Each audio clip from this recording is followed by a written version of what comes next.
I would like to invite on stage Mr. Satish Sehgal, the President, India-Thai Business Association, who is our chief guest and a speaker for tonight.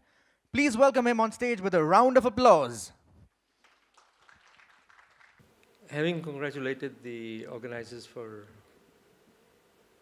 selecting Thailand to host this important event, I believe the very reason why all of us are here today is for the organizers to recognize, acknowledge your achievements, and then make it known publicly. As the chairman of the India-Thai Business Association, I would like to thank and congratulate the organizers for giving me this opportunity to share my views. I'd like to thank all of you present here today, especially those of you who are here to receive certain awards. I think at the end of the race, it is only natural that you, having succeeded in your endeavors, that you are recognized for your achievements. India and Thailand have a lot in common. And yet we are so far and yet so near. The economic interaction between the two countries started in 1947, when India gained independence. When this interaction started, the level of trade between the two countries was very, very low. India bought only goods and services from Thailand that it needed to, and vice versa, Thailand only traded in goods and services that Thailand had to. And this trend continued until the year 1993, when India started the process of liberalization. And that was the time when genuine trade started to grow. Today, the level of trade between the two countries is about 10 billion US dollars, which is again very, very low, considering the fact that it only represents 2% of the total value of trade between Thailand and the world, and it represents almost the same percentage. It represents only 2% of India's trade with the world. So I see tremendous room for growth in as far as the economic interaction is concerned. I thought it was absolutely essential for me to share these with you, because the activities that you are involved in all revolves around trade and economic interaction.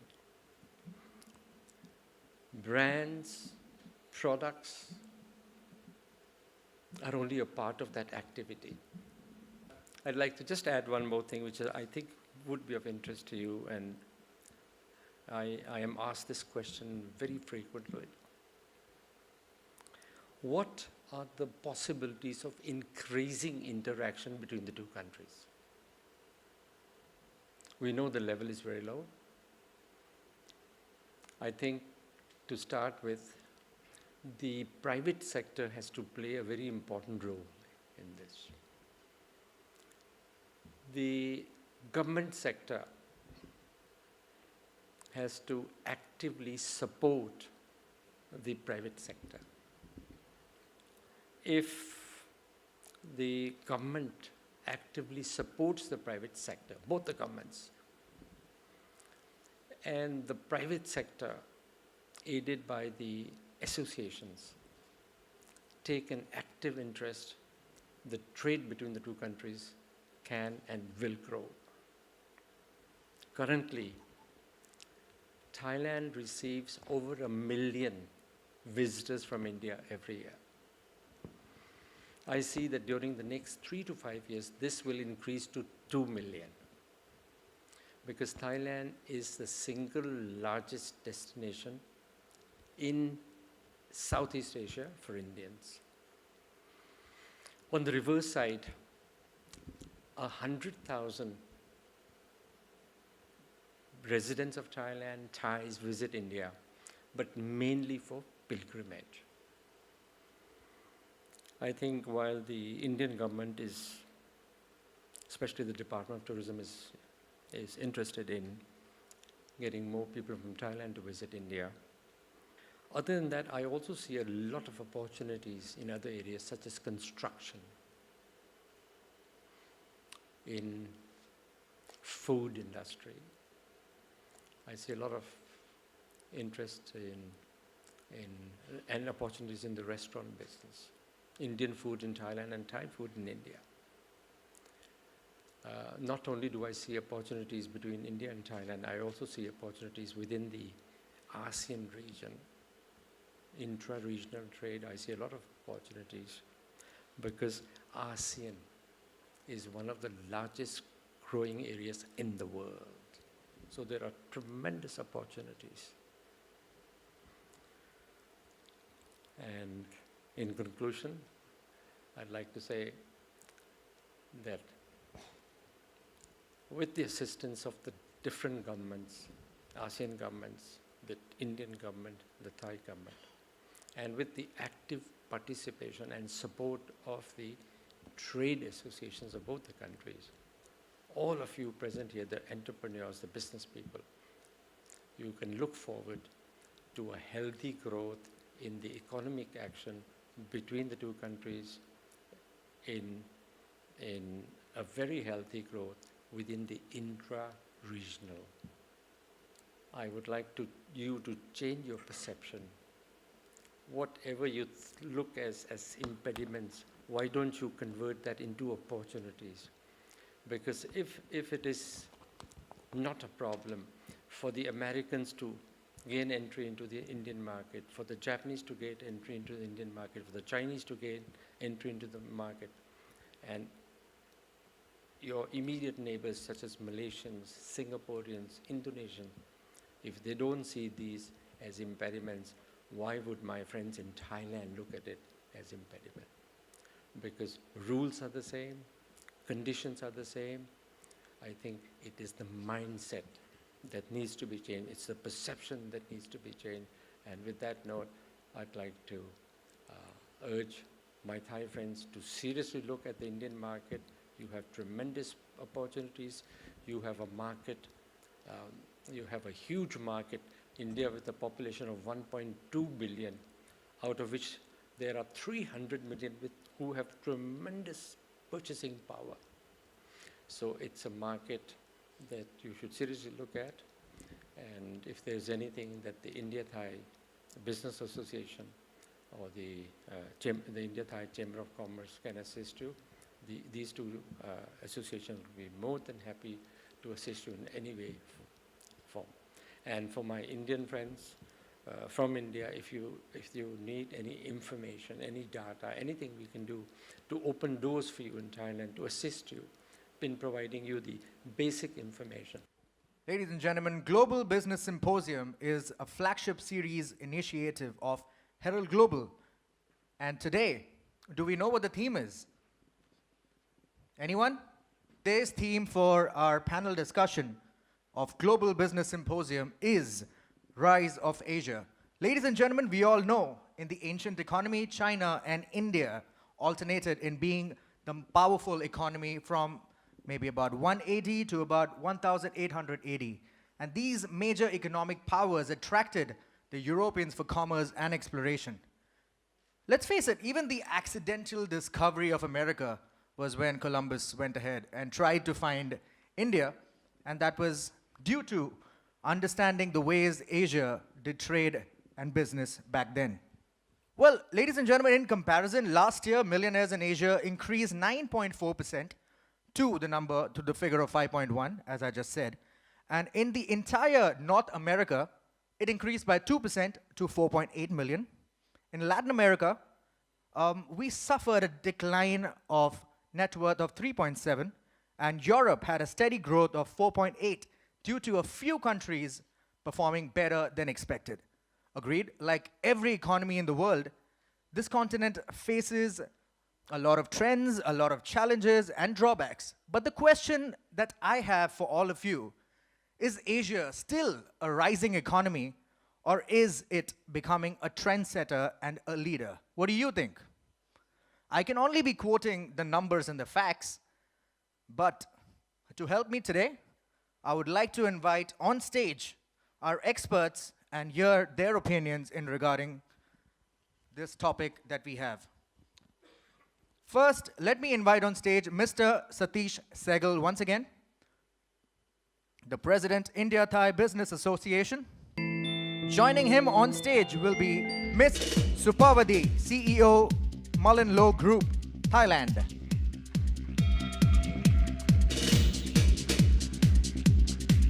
Joining them on stage is Mr. Karan Singh, Executive Director, India-Thai Chamber of Commerce. Good evening, sir.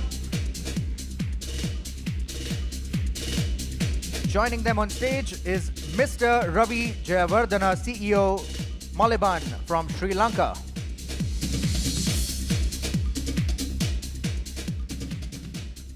Last but not the least, joining on stage is Mr. Jiravat, Deputy Managing Director, Disavat Industries Company Limited.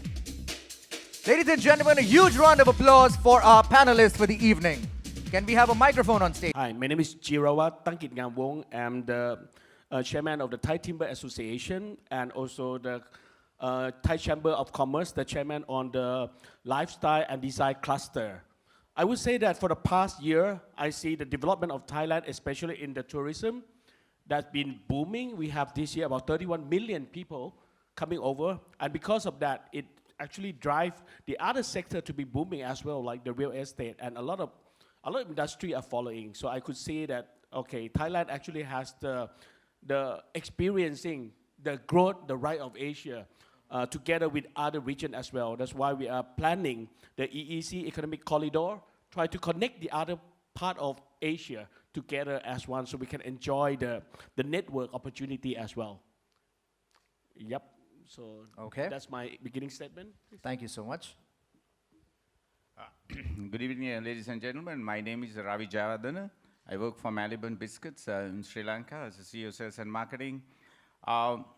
If you take the topic Rise of Asia, when you say any continent or any country to develop, there are two factors. One is the economic side and the other one is the political side. And if you take Asia, especially during the last 5 to 7 years, had a very good political background stability, mainly thanks to India and China, the two big brothers. And if you take the economic side, as you know that Asia consists of about 60% of the world population, and the latest statistics says that 50% of the world growth comes from Asia. And if you take the last perhaps 20 years, the poverty rate has dropped from 50 to 22%. And the economics predicts that by year 2030, that the Asian economy will be bigger than the combined economy of USA and the European Union. So, ladies and gentlemen, all of us are from Asia, and we are at the right place at the right time. I'd like to take two very briefly element on this growth. Is that one is the middle class growth. As you know that worldwide there's 3.3 billion middle class people, and the economic value is roughly about $35 trillion, from which is about 50% is from Asia. And if you take the next few years, the next 1 billion, it's a middle class, entry into the world population is actually a lot of economics gurus or pundits says that 70 to 80% will come from Asia. So that is absolutely staggering numbers. So what has happened in 60s, 70s in the North America and Europe, or in 80s in Japan, now it's very much at a faster rate is happening in Asia. So the final point I would like to tell you is that the brands, if you take last 30 years, if you do a Google search, the best or most valued brands, out of the best 100 brands, or 50 plus brands are coming from USA. But if you take current situation, first time in world history, the first 15 brands, 4 brands have come from Asia. Samsung, Toyota, of course, 2 big Chinese brands, Alibaba and Tencent. So, ladies and gentlemen, we are all from brands background with some brand management, and so it's extremely important that the Asia has started the journey and to accelerate, and this type of events definitely will help us to further strengthen that knowledge. Thank you. Thank you so much. Good evening, ladies and gentlemen. First of all, welcome all of you to Bangkok, to Thailand, the land of smile, as you all say.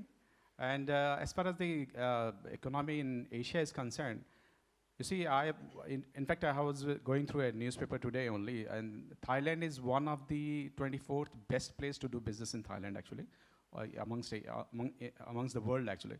So in Thailand, you have a lot of opportunities, actually. In the chamber also, we have more than 350 Indian companies who are the members of the chamber. And we have been here for the last 25 years doing business in Thailand. And Thailand is one of the largest exporter of rice in the world, up after Vietnam and India. Tapioca starch, we have a lot of abundance here. Pulp paper industry, sugar industry, textile industry. So Thailand is considered to be one of the tiger of Southeast Asia, actually. So you can say Thailand is one of the best, actually. And if anything related to the industry, you can ask me a question. Basically, I'm into industrial, basically. My company is Ambition Engineering Company, and we are dealing in industrial equipments, actually. So if anything related, you can always ask to me. Thank you. Thank you so much. Ladies and gentlemen, keep those round of applause going. Okay. Sawadika. I'm from Thailand. My name is Supawadi Tantiyanan. I'm the CEO of Malelo Group Thailand.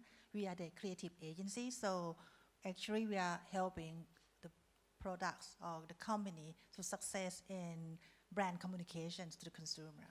So, well, when I get the invitations to be part of the panels and talking about the rising of Asia, I think one of the things that come up top of mind is, okay, yes, we have been experienced and be part of the success of the Asias in the last 5 to 10 years. I think it started to be materialized and we enjoyed it everywhere, across Asia, especially for our friends in China and also in India. I'm sure that we can really see it, right? The questions to come up to my mind is that, well, if we are doing that well, how can we get into the sustainabilities of making the success go further? Okay, that's the first question. And the second question is like, what would be the, tips of the trade from the winning brand, that why they are get so success in the global world? I'm sure that all of you have been like reading the news on November 11, that Alibaba has enjoying 25 billion sales in one day, okay?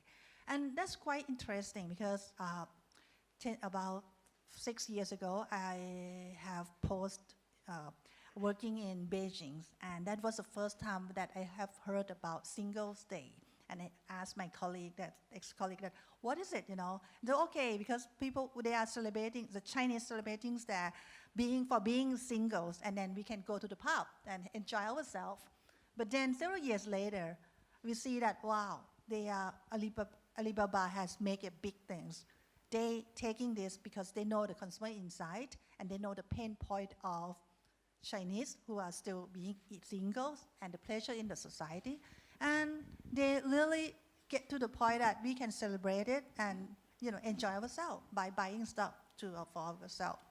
So that is something that, quite interesting that why they are really get into that point. Jack Ma has said when he put Alibaba to the stock market in US that the first priority of his company is all about the customer, making the customer happy. The next second priority is the employees. His staff have to be happy as well. And then the third is stakeholder.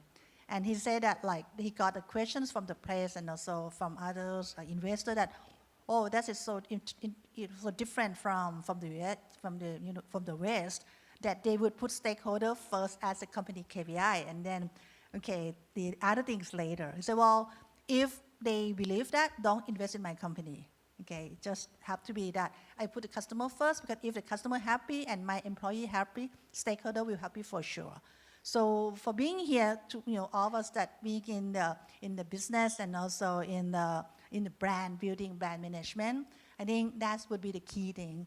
How much that you know your customer, and if we want to bring our brand across the border, get into the globals, get into across Asia, I think we really have to understand the market. That would be the key thing. Yeah, that's my point for today. Thank you so much. Yes, Mr. Sehgal. Swadee krap once again.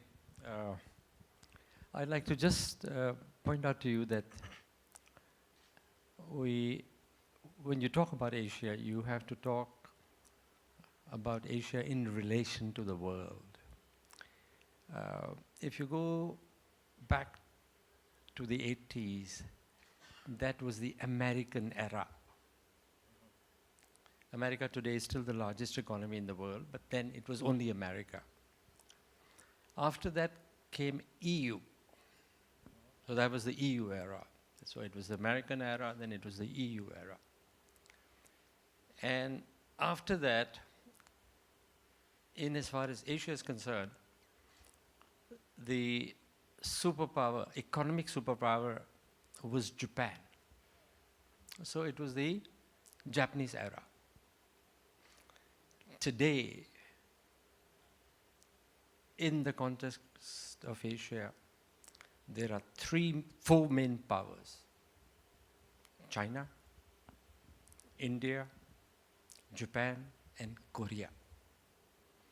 These four powers, the first two, by the sheer size of their economy, the population, the purchasing power, have become economic superpowers. I see in a few years from today, China will overtake America. India will be, by the year 2020, will be one of the 5 economic superpowers in the world. Now, one of the most important things, one of the most important considerations when you're looking at a particular country and the economy of that country is the population. Bigger countries, countries with larger population, have greater potential. Now, it doesn't really mean that countries like China and India, because of the large size of their population, China is number 1, India is number 2. But the very fact that a very high percentage of their population has great purchasing power. And I think that is a very important factor. So keeping those things in mind, my personal opinion is that these 4 superpowers in Asia will continue to grow, and Asia as a bloc will be the single largest economic bloc in the world. And I can see that happening within the next 2 to 3 years. EU has lost its importance. America will continue to be the economic superpower that it is today for another 2 to 3 years. And then it'll be China that will take over. In as far as India concerned, I think India will be among the top 5. Korea is coming up very fast. Japan will remain where it is. I think they will continue to grow.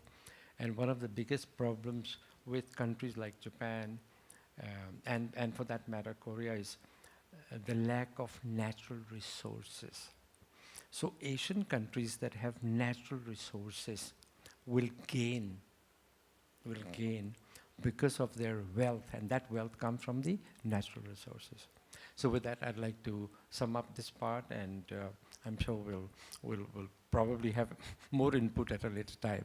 Thank you so much, Mr. Sehgal. Ladies and gentlemen, allow me to come down and take questions from you. Right there. Now, my question to the panel members.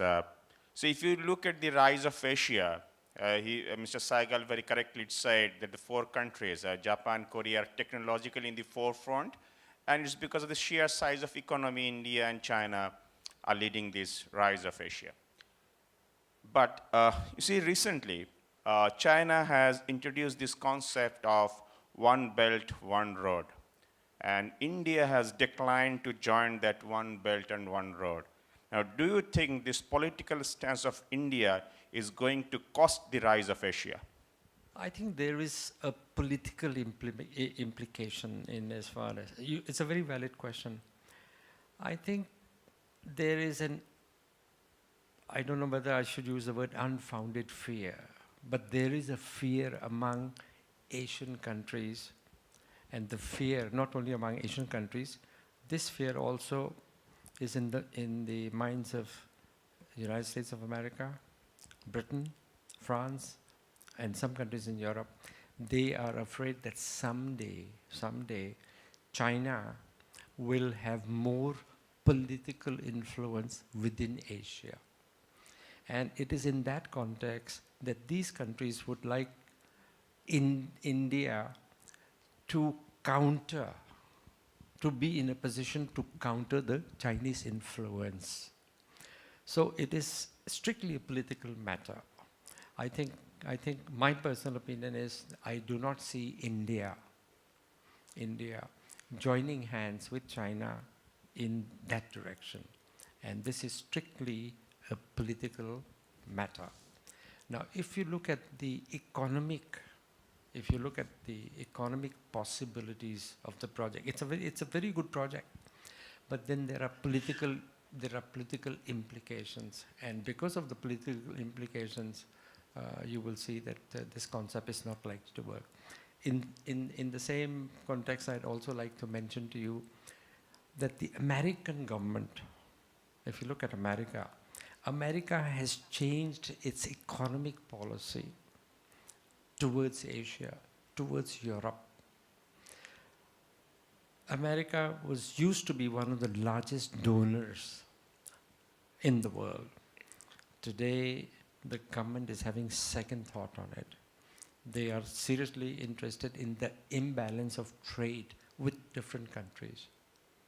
The President of America, on every trip to any of the Asian countries, has made it a point to explain to these countries, regardless of whether it's a developed country, it's a developing country, or an underdeveloped country, the American government, regardless of the status, is increasingly concerned about the imbalance of trade between America and the rest of the world. And I think in that context, you will see that the thinking, the behavior, and the final outcome will definitely change. And whatever America thinks is going to have a tremendous impact on the other countries in the world. Probably we haven't looked at the characteristics of Chinese investment and American investment in the world, and to the extent Indian investment in the world. American investment in the world is always conditioned through a lot of political conditions. But Chinese investments across the world is free from political conditions. I can give you one example. Even an Indian investment in Bangladesh, India gave a loan deal to Bangladesh of few $1 billion in last 5-6 years. Only 5% of that investment was materialized, only because of these political conditions. So I think the Chinese investment, free from political conditions, will thrive regardless of what India and America politically thinks. You may have a point there. You may have a point there. Although my personal opinion is that no superpower in the world will invest, will give aid to any country unless it has something to gain. And it may not appear obvious as of now, but I think in the long run, the Chinese government must be looking at a lot of factors such as the return on investment, such as such as considerations about the political implications with a particular country. And I have noticed that there is a lot of Chinese investment. Of late, it has gone into Africa as well. But if you look at the trend of Chinese investment over the last 10 years, it has mainly been among neighboring countries. So I think it is in that context. You will see that China has started linkages from its borders into Laos, into Vietnam. Now they're coming into Thailand, it'll go to Malaysia, it'll go to Singapore. So I think it is in that context that the China also sees the opportunities not only of developing political interaction with its neighbors, but it's also thinking, I think over the long run, there would definitely be some kind of an economic considerations when they're investing in these countries. May I join this, conversations in a way that the way I look at it, first, we have to have like questions and understanding how Chinese think, because the way that they do the business, if I put the political intention aside for the moment and just like back to purely on the business and all, in terms of also the Chinese culture, they are like more or less the traders of the world since back in the many like 1,000 years ago. And they look at the world nowadays that like it's the market, just one market for the world. So the way that they moved out from China, investing in other countries, or even sending out their people to export, to have the exposure to the world.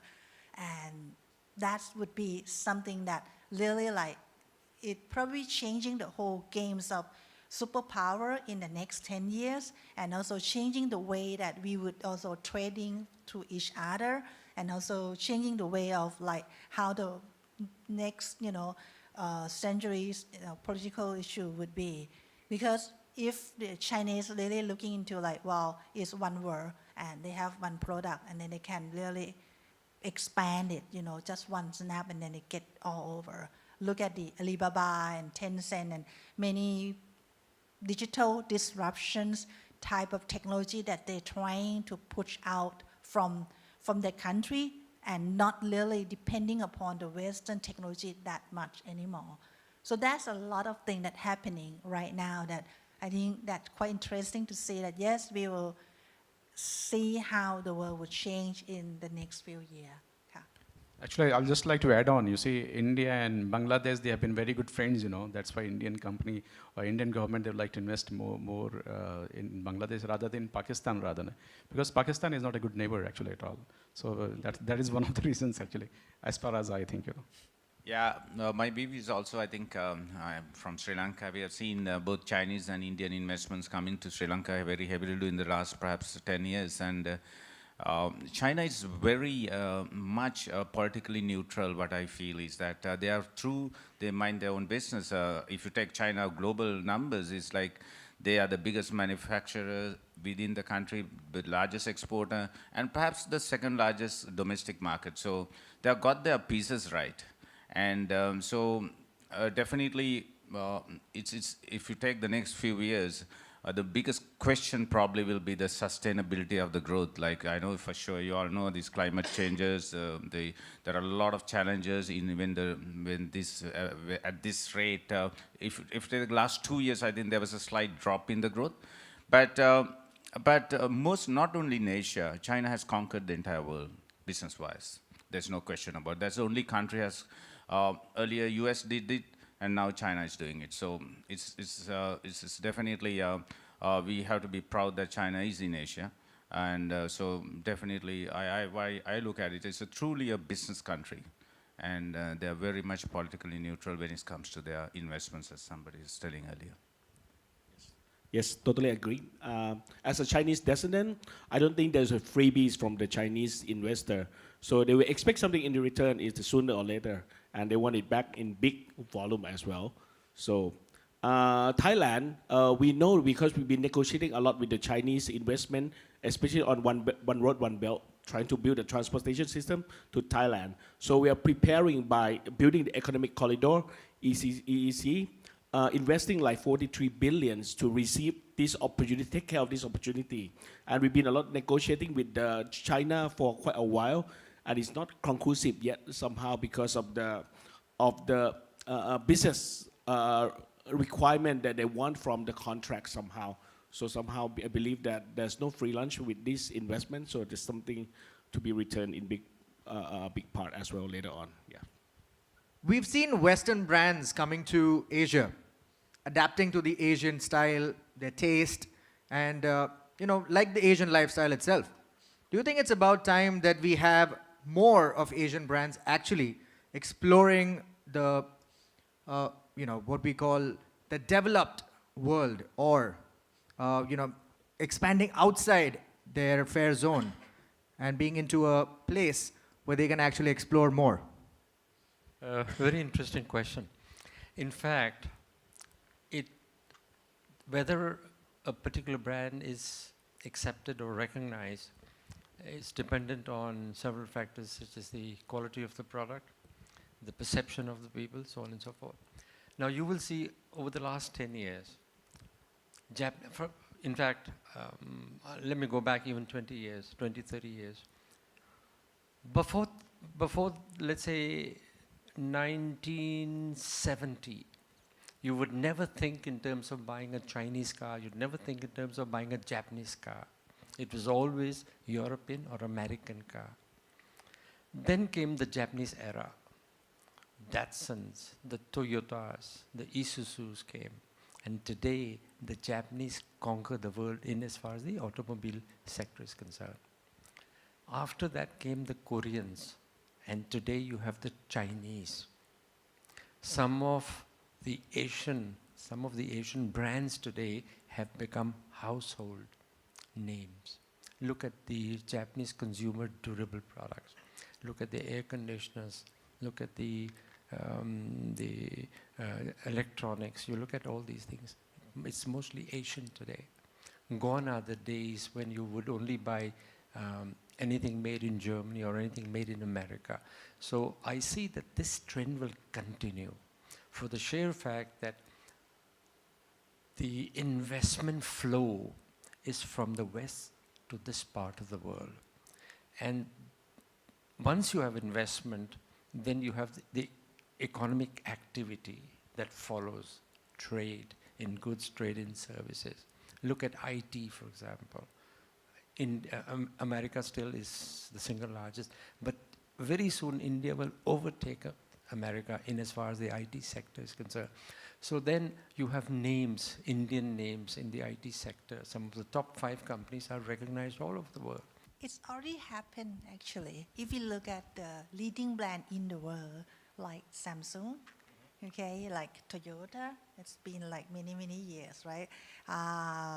And also, for me, that would be like 2 parts of it. Sony okay? as well. Yeah, Sony's. But these are Toshiba. mostly Japanese companies True. single-handedly spearheading it for a long time. Yeah, yeah. Don't you think there are more countries that need to actually get their brands out there as well? And we see Samsung, right? I mean, Samsung's already in there.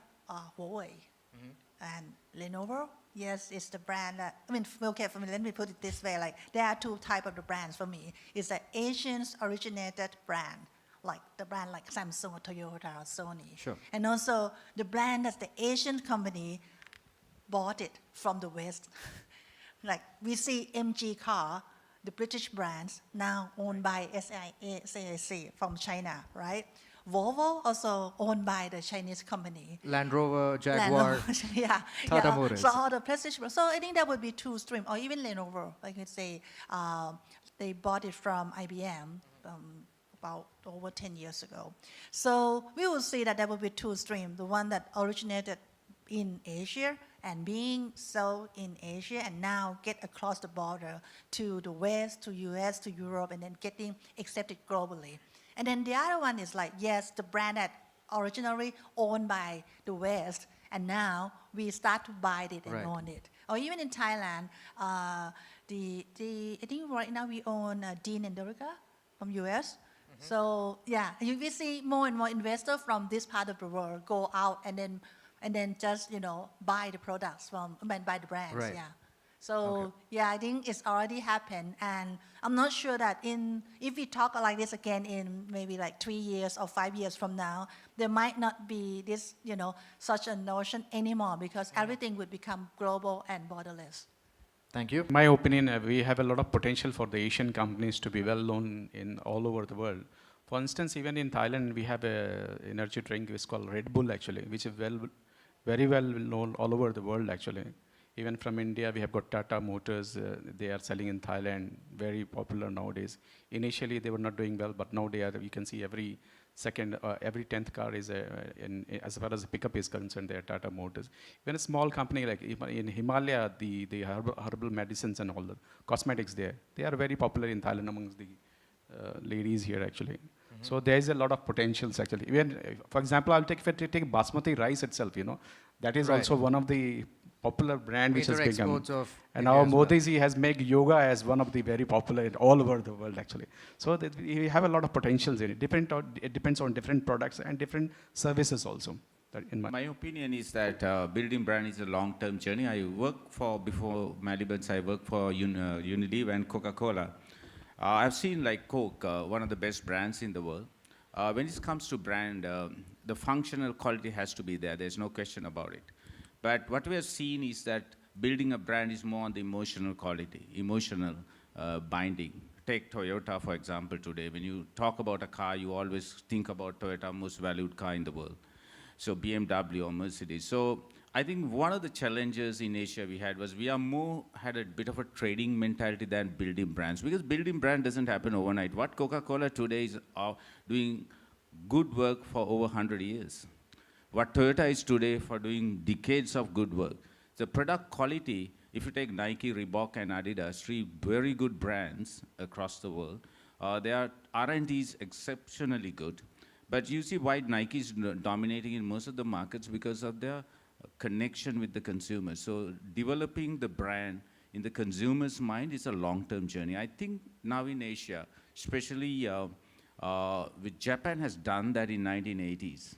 Now India and China also has got into the race, and it's a marketing challenge. What we have seen, the functional quality is easy to copy, and emotional quality is the one that cannot be copied. So as Asian, we should develop brands on a long term. We cannot do a 1 year or 10-year game. This is a 50-year, 10 decades game. So if you start the journey now, you will see in 20 years, at least out of first 100 brands, you will have 40, 50 brands from Asia. Right. Yes, I think to add to you, that's where we come up with the brand valuation and the long-term brand value of a particular brand. And nowadays what's actually happening is with a lot of internet companies coming up, the brand valuation of a company is actually being multiplied as per what it can do rather than what the long-term projection of a particular brand is as well. Thank you so much. Yes, and I think it's just a matter of time. Right now, I don't want to talk about a big conglomerate company. I want to talk about a small company that are thriving for their own brand in the world market. The rich and fabulous still decide to choose the European brand, American brand for their products, like for furniture, I'm in the furniture sector. But lately, right now, because I always attend our exhibit in the Milan show, I can see that a lot of projects are coming over for Asian product instead of purely use the European design or Japanese design. But right now, I can see a lot of trend coming toward the Asian side. So a lot of smaller company hooking up with the designer like from Europe or Asia so that they have some kind of connection to build the brand. Because somehow this is the mindset of the people and we can change this overnight, that people still want to use a European brand or American brand for their home, for something like this. This is what they feel that the built-in quality is into the brand. So to hook up with that opportunity, a lot of smaller companies try to engage somehow with the designer, with the some part so that they have some connection so that they can sell their brand value in this direction. The question I have is like this. Brands, as we know, are of two types. One, brands which are created by concepts, which actually drives new growth engines. For example, Airbnb, Uber, Tesla's Musk. Even the space travel are new brands that are coming up, which creates entirely new platforms, new opportunities. And do you think Asia, with all the brands that we are talking about, are ready? The entrepreneurs in this region are ready, and is the system, the ecosystem, ready to encourage such kind of brands, such kind of concepts coming out from Asia? Asian brands actually come up based on scale of business due to consumptions and due to large manufacturing strengths that actually meets worldwide demands. And yes, because of the scale, they get to a brand. So my question to you is, do you see any future Uber, Airbnb, or a Tesla kind of brand coming out of Asia? It's a very good question because one of the things that I also prepare for myself is about the digital disruption that we have to be aware of. And yes, we want to see more and more companies and more brands in Asia coming into this age. And the question is, like, do we have one yet? What I can think of now would be the company like the brand like Grab. Grab is the Malaysians and Singapore-owned companies. Coming from the fresh graduate from Harvard kids, 2 or 3 of them as a founders, a couple years back. And they started with the understanding of the pain point of people who are waiting for the taxi queue in Singapore. And yes, they create a platform similarly, would be the same as similarly to the Uber as well. And right now they are growing from just the Grab taxi into other type of the services using the same concept and platform, delivery part.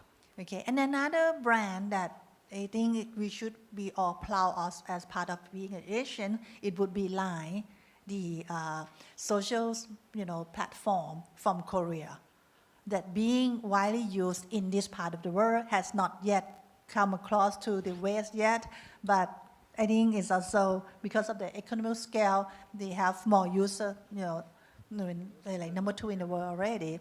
And Line has also similarly have gone from just the communication messengers, community and socials to the other type of business. Now Line get into the live payment, live entertainment, live games, and why they success, they come because coming out from the understanding the consumer. Because in the success in digital, the most critical part is that you really have to understand your user, your customer, that how they interact and how they like, and you tweak and then you really doing something with your platform.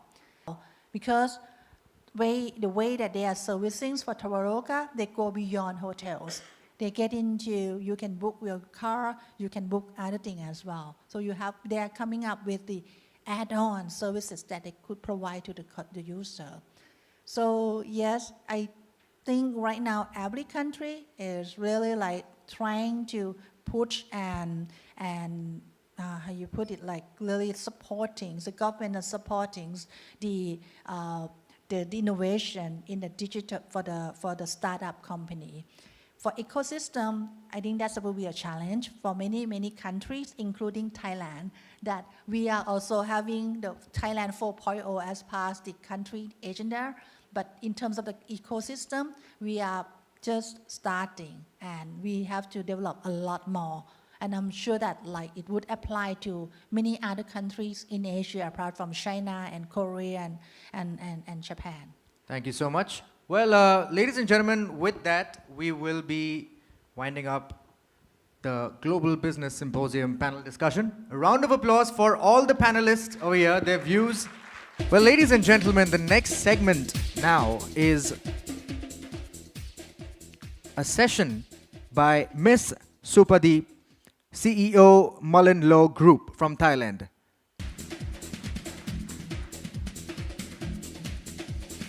Ma'am, we would like to know your views and go ahead. Thank you so much. Okay, good evening again, ladies and gentlemen. สวัสดีค่ะ สวัสดีค่ะ Welcome to Thailand, and thank you, Barc Asia, for selecting Thailand as a destination and for the venue for tonight. Well, when I been asking to be one of the keynote speaker here and talking about the rising of Asia and sharing my point of view upon that topics. Okay, I think what I would like to do is that, yeah, that's some of the quick thought that I have prepared for tonight. I think the key thing is that we can, as I mentioned before, I mean in the earlier sessions, that we can start to feel and really materialize and enjoy the rising of Asia economically. In the last 10 years, Asia has been surpassed in terms of the growth, okay, especially China and India. And I think right now in the last 3 years, we start to see that happen in the other country as well. We have the like smaller country like Cambodia and Vietnam has also enjoying the growth of the their GDP in the last 3 to 5 years at 7% growth. So they are the rising of the middle class, and also people are getting more money. That meaning the business can have more opportunities to sell the products as well. Okay, so I think the quick question for me is that, well, what are going to be the key things that making us in Asia to be success, and what would be the key factor that we can take and learning from the successful one as well? There are 5 things that I can think of right now. Okay, I think the first thing is that, well, if we are doing the business, we are the owner of the brands. We need to understand our customer. It seems to be just the marketing 101 that we have been studied, in the school. But actually, today, customer experience has become more than just people are knowing our brands and getting to the retail store and then buying the products off the shelf. It's more complicated because of the digital disruption that happened around us. People interact with the brands more than just one dimension. So the challenge for all of us here is that how do we really understanding them, okay? At a single brand, or even for me, if we take in a greater stage, it would be for the country that if we're taking other market as the client or as the customer, how much do we really understand them in all industry? I mean, that would be something that we have to really challenging ourselves. So in that point, I think the key thing is that you have to understand the customer experience, not just from the point of the research in terms of the decimal point or in the percentage part. It would be that you really have to map the journey, that how do they really interact with your business or with your products? How do they know you, and what do they think about you as a brand or the product or the services? And what would be the key influence and making them to make such the interactions, okay? And by doing this, thanks to the technologies, okay, with the digitals coming on place, it really shortcut and saving a lot of time when we get into that, and really providing more information than ever in a cheaper way as well, more economical way as well, that we can really follow the path of the customer and knowing them in terms of the real experience and behavior. So yeah, the first thing is that how you're going to manage the customer experience to make your company successful. And the second thing is that, okay, we see the technologies on board right now. Do we really have to use all of them? Probably not. If we understand the customer experience very well, then we can really utilize and maximize the technologies that, like power that it will empower us to do such a thing, okay? And the third point, it would be globalizations. I can see that yesterday I went to one of the event, okay? It was about the AR, okay, augmented realities versus the VR, virtual realities in terms of the applications, okay? And in that event, okay, there were about 35 to 40 people in the event. It's very interesting to see the audience because the speaker was one of the app developers who are just coming up with the new kind of the AR games on mobile, okay, that you can really, similarly to Pokemon, but it's different in terms of like you can really interact with them by walking around and then put the subjects together as a puzzle, okay. So the audience that I met yesterday are very multinationals. I see a lot of people who are coming from Europe, from US, and also some from Thailand and from ASEAN countries. So actually we are really like living in the world of globalization. A lot of people are like traveling across the borders, living in another country, working in another country. So when you want to make the brand to be well known, it's not just your market anymore. You have to really think of like how you're gonna really make a brand to be well known across the border. So again, the market is not just one single country, it's more like multinational, or even look at the globe as one market, okay?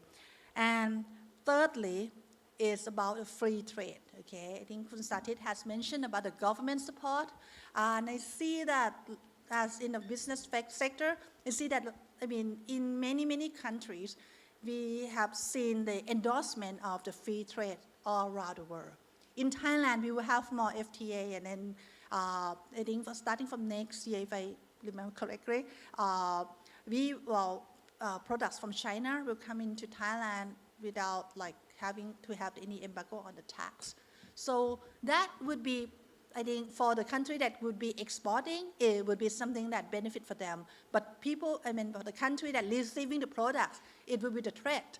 So how the Thai brand would really encounter and look into competing with those sort of things. So that would be something that we have to look at the battle that we have to fight in the futures.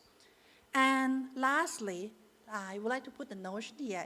It's happened more and more in Thailand right now. We are in the changing of society. We are in the aging society, okay? And I think it also would apply to many other countries in the future as well. So in terms of the services, in terms of the brands, okay, we never really like focus much on the aging senior consumer as yet. So in the next few years, how could you really look into those market opportunities and really look in innovating services, innovating your product to get into the aging society, in a better way, okay? And lastly, what I put the notion here is that I think now we are seeing a lot of change in the world, and we are part of being the world citizenship as well. And as the world getting smaller and smaller, and we are living in the borderless of the world, I think one of the key things that could make us success as the brands or or the company from Asia, it would be that how could we make it in a sustainable way? Do we really have the purpose of making the world better? Okay, I've been to several world seminar, okay, in Silicon Valley. And one of the things that I think I learned from more like younger generations, that a lot of startup company, and now they are not startup anymore, okay. Facebook said that they was a startup a few years back, but now they're very, very big and giant. But those people, those new companies that coming out to the world of nowhere, they are coming up with a clear brand purpose, okay, or the company purpose that to make the world better. And a lot of companies with the younger, aging company, they also not just put that in the mission or vision of the company for the sake of the stakeholder or shareholder speech, but they really put into the policy. For example, some of the companies that I talk with, like Salesforce, okay, they also put it as part of their company policy that they will allow their staff to celebrate the birthday, okay, with 1 week off, okay, apart from a normal vacation. But the thing is that they can take that 1 week off to do something for the society. And then they also will get the fund from the company to do that. And some of them would really go out on the country and helping the rural school to have a better library, or helping them to paint into the new pens and getting some fund from the company. So yet again, we are in the Asia. I think there's a lot of things that we could do to make the world better, to make our peoples better. So I would like to leave my remark here. And yet again, I would like to congratulate all the brands that would get the award later tonight. Thank you. สวัสดีค่ะ Thank you so much.